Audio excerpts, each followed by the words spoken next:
लगातार प्रक्रिया चल रही है, क्या कहेंगे? अब देखिए, खड़गे जी तो कह ही चुके हैं कि जो कांग्रेस का अध्यक्ष बनेगा वो बलि का बकरा बनेगा।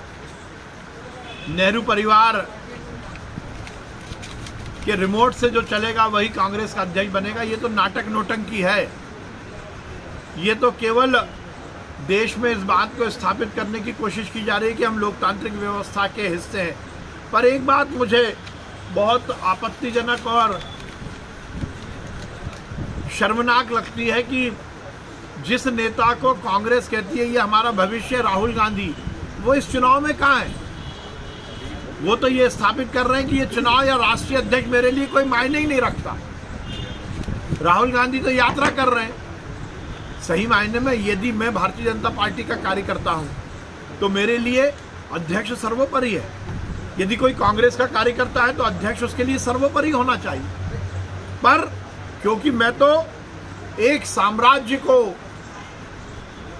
लीड करने वाला नेता हूं, नेहरू परिवार का युवराज हूं, मुझे क्या लेना देना कांग्रेस का अध्यक्ष कौन होगा, ये स्थापित कर रहे हैं। और देखिए, हर आपका कृत्य इस बात को स्थापित करता है कि आपके काम करने की पद्धति क्या है। नेहरू परिवार ने ये बात स्थापित की है कि कांग्रेस का अध्यक्ष हमारे लिए महत्वपूर्ण नहीं है, कांग्रेस के अध्यक्ष का चुनाव हमारे लिए महत्वपूर्ण नहीं है। इसीलिए तो वो निकल पड़े हैं देश को तोड़ने की ताकतों को साथ में लेकर। वोट कहाँ देंगे, कैसे करेंगे? कहाँ देंगे वोट? वो वोटर हैं या नहीं है? यदि वो वोटर हैं तो कहाँ वोट देंगे, कैसे वोट देंगे? क्या ये संविधान में है कि कोई भी कहीं भी वोट दे सकता है?